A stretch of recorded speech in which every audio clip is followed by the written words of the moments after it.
Hi everyone. Good afternoon. How's everyone doing? Good, good. Yeah, cool. Hi everyone. I'm Adit, and today I'm going to be sharing about a very interesting topic, right? How Vault and Boundary helped redefine trust post a security meltdown, right? So this is a real-world incident that happened with one of our FinTech customers, and how we were able to redefine or redesign the security using the zero trust model, right? So this is a journey about our customer and how we help them with the zero trust architecture, right? So yeah, let's get started. Who am I, right? So hi, I'm Adit Modi. I'm a solution architect at Lauren. Lauren is an AWS advanced consulting partner. We work with customers and help them with their cloud and DevOps transformation. And I'm also an HashiCorp ambassador and also an HashiCorp user group leader. I manage the HashiCorp user groups in India. I also love tech communities, right? It's just something special about learning and contributing with fellow tech enthusiasts. And if you are someone who's just learning or maybe he wants to share knowledge, do let me know. We can collaborate and discuss more, right? Okay, so what do we have for the agenda, right? So the agenda for the session is pretty simple, right? We'll start with an introduction about why trust matters in the fintech space, right? Why is security so essential in the fintech industry? Then we'll move on to the breach. What was the incident that happened with us or one of our customers? How we were able to navigate the situation? What are some of the lessons that we learned from this journey, right? Some of the hard decisions that were made during this incident and after this post-incident analysis. We'll talk about that. We'll also understand after this incident, right, how are we able to redesign the architecture, right? How are we able to ensure that zero trust model is implemented into our new architecture, so to say, right? So we'll understand more about that. And then also we'll understand in this new architecture, how does Vault and Boundary fit in, right? What are the different nuances of Vault and Boundary that you can use in this new architecture? Okay, and then finally, we'll understand some of the key takeaways, right? If you were to take away a few things from this session, what would that be, right? We'll understand those. So a quick understanding here, right? So how many of you would be very confident when I ask you that, hey, someone accessed my production environment, right? And would you be aware that who accessed this system? How was this system accessed, right? Or maybe, just what were the resources that were accessed, right? How many of you would be very confident in saying that, yeah, I know who did it or how it got exposed or maybe how we're able to know it, right? Not a lot of you, right? So by the end of this session, I hope that you take away something interesting from this session. You understand or get more comfortable with the security practices and also understand how systems are accessed. How do people access systems? How do we understand who is accessing what resources are being accessed? That I assume we'll be able to get from this session, right? So yeah, with that said, why trust matters in fintech, right? So fintech is a very sensitive industry, right? A high-stakes environment, right? And whenever there is a breach that happens in fintech, it almost all the time leads to a financial damages, right? But financial damages are not alone, right? You also lose the trust of the consumer, right? So consumer bases trust in you as a brand, and then you lose that whenever there is a breach that happens. So security is not just about ticking some compliance and checks, right? It's also about survival when it comes to a fintech industry, right? So on an average, right, $18.3 million is the average cost of a data breach in the financial industry, right? 300 plus cybersecurity attacks happen every single day, right? And also when consumers are asked that, 83% of consumers say that I would switch my banks or my providers if there was a breach that happened, right? So this is a very highly sensitive industry and a very high stakes environment in this fintech industry, right? So in this industry, right, I'll talk about the consumer that we have and then I'll take you to the event that happened, right? So we're working with a fintech customer of ours and they are a mid-market company, mid-market lending company in the India fintech industry, and they help small and medium businesses with their getting easy and flexible loans. And they are working with many financial institutions, many banks, and capital markets, right? So this is the industry we are working with and the customer we are working with, right? So yeah, the incident actually happened during one of those nights, right? When there is an alert message that pops out, right? And you say that someone accessed your system, right? Now you're not sure what happened exactly. And you quickly log into the system, you check that what might happen. You see that one of your system is being accessed, right? And it's not just one system that was being accessed. It was our secure, traditional, transactional database that was being accessed. So 11:47 p.m. is when we noticed that, hey, there is an unauthorized database access detected. What do we do, right? So within few minutes, we also realized that some of our internal services were being compromised, right? Now it is very hard because you don't plan for these things, right? And we first had to understand what was happening. So our access was open. Our security keys were being open and being accessed by people, and we are not sure who was accessing what, who is being logging into the system and who is accessing this system, right? And also, our logs weren't very helpful. We're not able to understand from logs what is actually happening, right? And there was a real concern of customer data being exposed here, right? So what is at stake when such a situation happens? So customers' trust and reputation is at stake, correct? Apart from that, financial data integrity, right? So customers' financial data integrity is also at stake. And there is also operational downtime involved. Whenever such a situation happens, there is always downtime, right? And also there are compliance issues that might happen whenever such a situation arises, right? So, yeah, we had no idea what was accessed, how was it accessed, and who was accessing it, right? So, this is the actual incident that happened with us. Now, I'll just take you back through the post-incident reality check. So, what are some of those hard lessons, some of the learnings that happened after this incident happened with us, and how we were able to mitigate from this incident, okay? So one of the first things that we learned is static secrets are time-ticking bombs, right? So you should never have hard-coded passwords in config files or maybe shared API keys.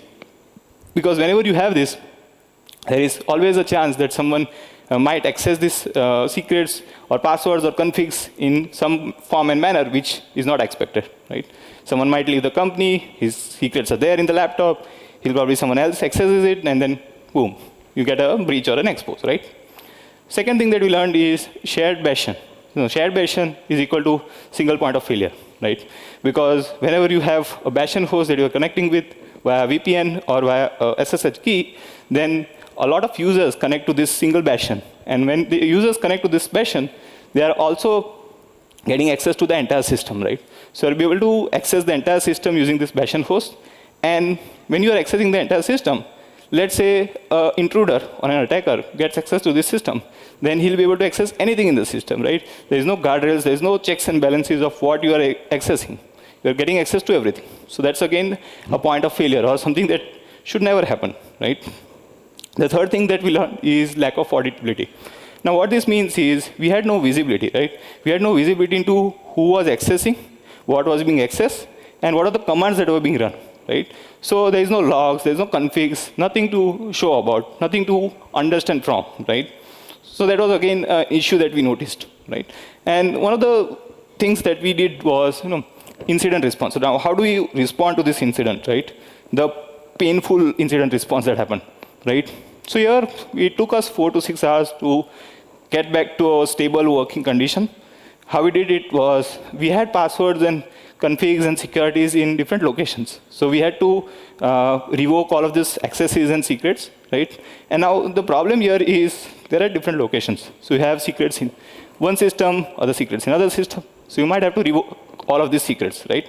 So that's one thing. Now another thing is, you're not sure which is the secret or which is the password that is exposed, right? So you're not sure what is compromised exactly. So you have to revoke everything just to be sure, just to be, compliant with everything, right? And then the another thing that we noticed is our access is also very open. So we had to also make changes to our access.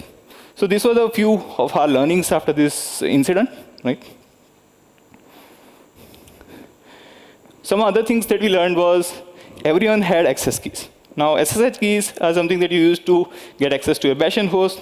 Within your bastion host, you have access to applications, databases, and whatnot, right? So having access to your SSH keys means that all the people in the team have access to it. It is an all or nothing access, which means that access means everything has been accessed, right?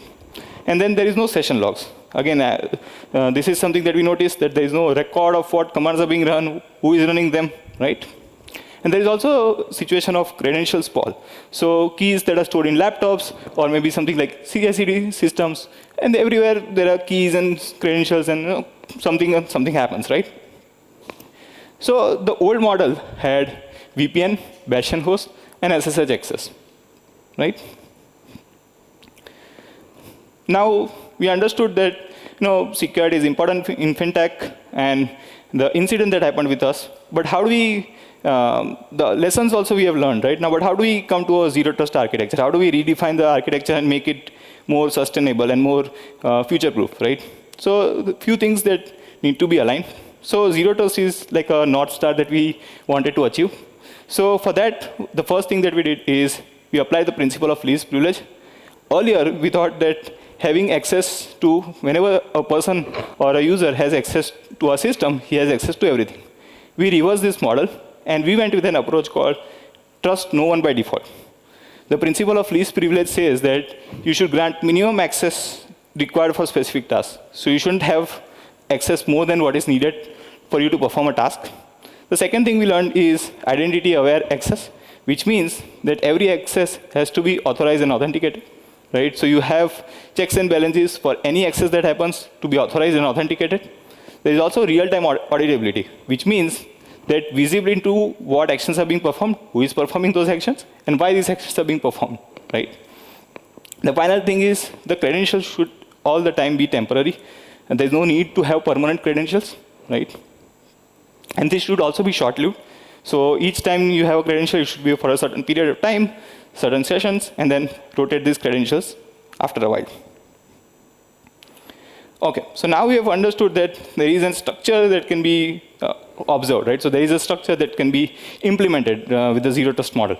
Now, how does Vault or Boundary help with this, right? So let's first understand how Vault works, right? So Vault has something called dynamic secrets at the core, right? Which essentially means that do not have to store passwords and secrets in manual config files. You can, you don't need to have hard-code secrets, right? You can always have something stored in Vault, which is short time, and you can be integrated easily into your applications. Okay, so these are the few key use cases or areas where Vault really works, right? So whenever there's a database credentials, right? So whenever an application needs to connect to a database, you can use this Vault credentials to call the application, right? So dynamically, users can make call to, the application can make call to database, and then this is one of the use cases where Vault works, right? Another use case is API tokens, right? So short-lived tokens, right? And these are used for service-to-service authentication, right? So whenever an API token is needed to be used for authenticating or accessing the another service, there also API tokens can be used, right? And the third thing is TLS credentials or TLS certificates, right? And this is something that David also mentioned in his session, which is how do you manage and have a secret lifecycle management with certificates, right? So this is again another use case where Vault can be helpful. Now, one of the features of Vault is identity-based access, right? So how does this work? You have an identity verification. So you can use something like AWS IAM, Kubernetes, or maybe something like a LDAP, or maybe something like SSO to get authenticated, get any user or any resource gets to be validated, saying that, hey, I am a particular user, I have a particular access. Once he is validated, there is a policy evaluation, right? Now, what this policy evaluation means is, you can see the example, right? So any user has maybe developer or analyst as a role, and then they can have read access to a database credentials called payment or payments RC, right? So this essentially means that any user who has some AWS access or some Kubernetes access has some of these roles can able to read the database, right? So you have identity verification that happens at the first place. Secondly, you have a policy evaluation, which means that a policy evaluates whether the user that is there has the right access or not, right? And whether the user has some of the allowed roles to access it, right? So once that is done, the third step is secrets generation, right? Now, this secret generation means that there is a dynamic credentials, right, which are created on demand. This means that whenever there is a credential that is created, it has an automatic expiration, right? So it expires automatically. Also, there is no lingering secrets. So whenever there is secrets which are created dynamically, they are also having an expiration, which means that you don't have secrets which remain all the time in your code, in your applications, in your databases, right? So that is avoided using this approach.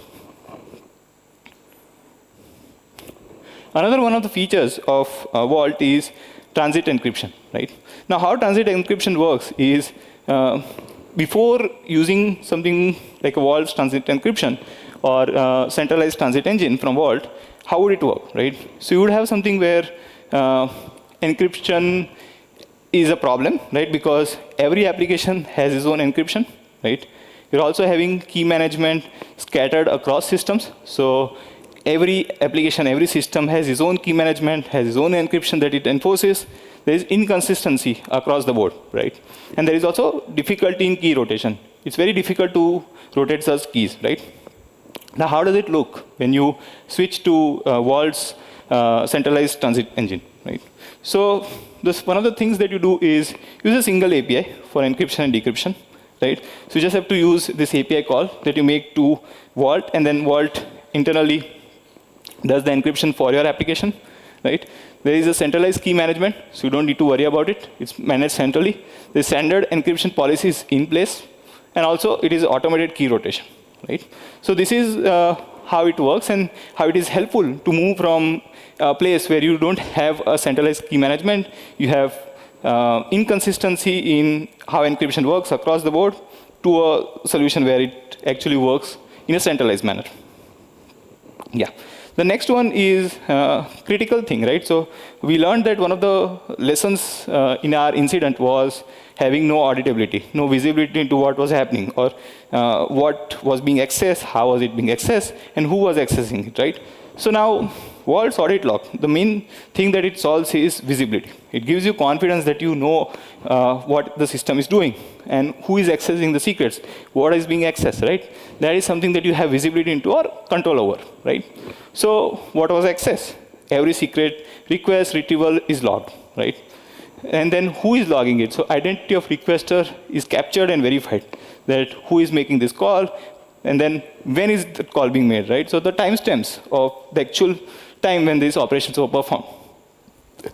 And post-mortem analysis also happens, so which means that you can also have an audit trail to understand of any investigation that you might want to run. So maybe after a month, I might want to do an audit analysis, saying that how many times was this particular secret called, who was calling it, what was the operations that were happening, right? It's just an example to show you a timestamp with the type of request that was made, the authentication type, right? Cool. So now we understood Vault and different features from Vault, right? We understood identity-based access. We understood the encryption. We also understood the audit, right? Now let's move on to Boundary, right? So now, how does Boundary work? So Boundary, by default, is something where you don't need those VPN tunnels, right? It's direct identity-based access to specific resources, right? So now this new access model, there are different couple of things that it helps you with, right? The first thing it helps you with is identity verification. So the user authenticates with corporate identity. So you use an SSO or something like an Azure Entra ID, right? Something like that. And then second is you have a resource authentication, right? Which means that there is a policy that determines whether you, as a target, you are allowed to access it or not, right?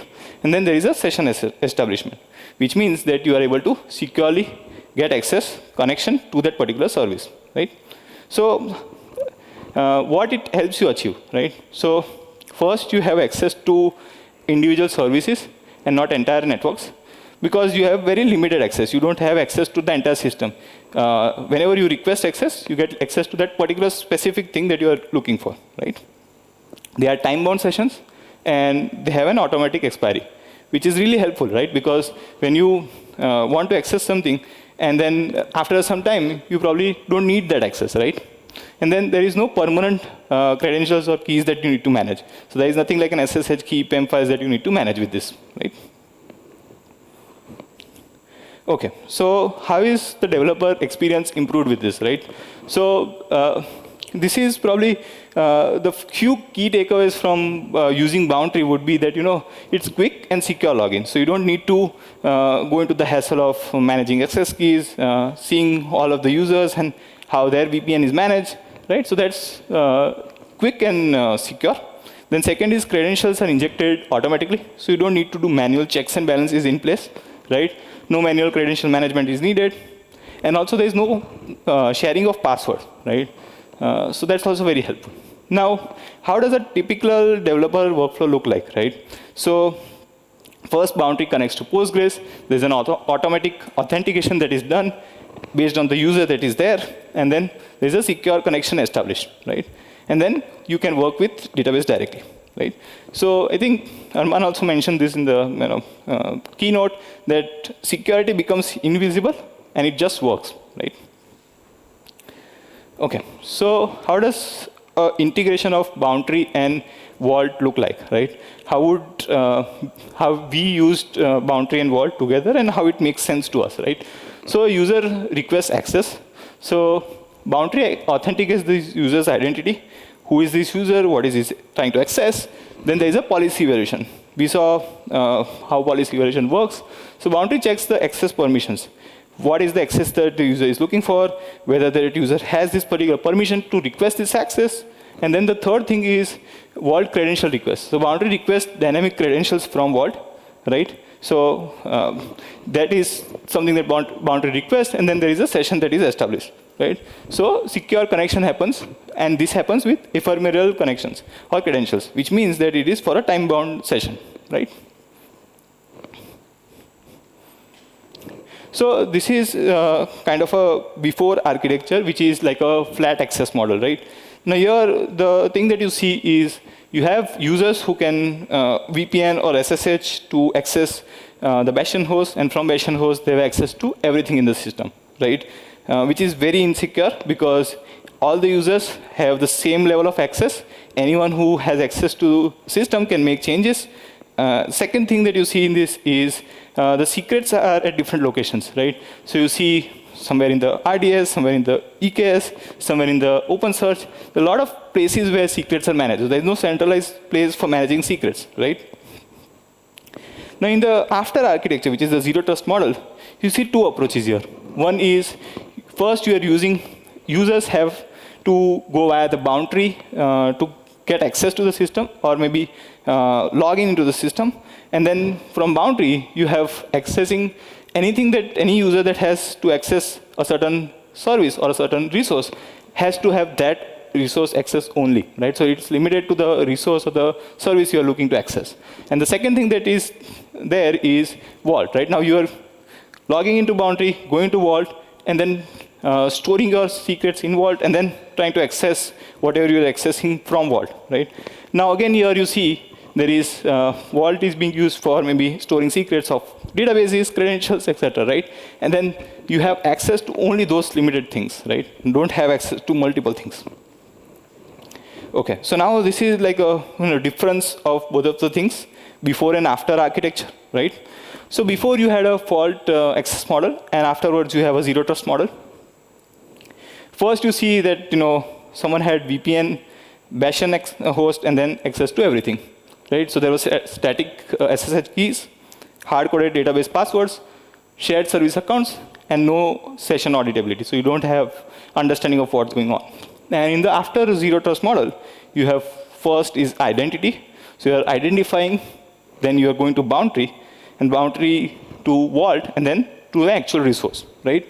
So here, there is a dynamic ephemeral credentials, identity-based access. So access is always regulated by the identity. Third thing is granular resource permissions. So any resource permissions are given are granular and follow the principle of least privilege. And the fourth point is complete audit trail. So as I was mentioning in Vault, you can get a complete audit trail of what is happening, what are the different resources involved, and who access the system, right? So few of the lessons that we learned, right? What this incident taught us and what we learned from this incident. So treat security as a first-class citizen, right? It's often true that security shouldn't be considered as a feature, right? That you add on later on, right? You should consider it to be a foundational when you design any architecture. Second thing that we learned is invest early into observability, right? Because you cannot have observability as something which is nice to have, right? It should be something which is important and part of your prerequisite, right? Third thing that we learned is tools don't solve problems, design does. So you might have the best of security tools, you might have the best of the world, but foundational architecture depends on how you design systems, right? So now that there are some few of the lessons that we learned, what will we be able to solve, right? So we were able to solve 95% of the improvements in this incident response time. So we were able to drastically reduce the incident response time after this incident happened. We eliminated the static credentials. We were able to reduce attacks that happened to our system, right? If there were 3 key takeaways that I would want you to take from this session, those were 3 things, right? 1, static credentials are a liability. Never use static credentials in your configs, in your applications, in your databases, right? Second is zero trust starts with visibility. Every time you try and implement a zero trust model, try and have visibility into the system, try and have some audit logs, some understanding of what is going on, who is accessing what, why are they accessing that. And the third thing is secure access is not equal to slow access. What this means is if you have secure access, it doesn't always translate to a slow access.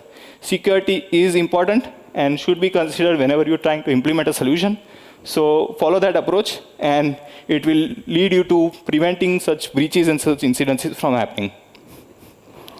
Some of the resources, I'll share these slides later on, and you can go over the resources, HashiCorp Vault, HashiCorp Boundary, and do connect with me, and we can chat more about how Boundary and Vault can help you with your application or your needs. Yeah, thank you, everyone. I really enjoyed here, and hope you had a good session.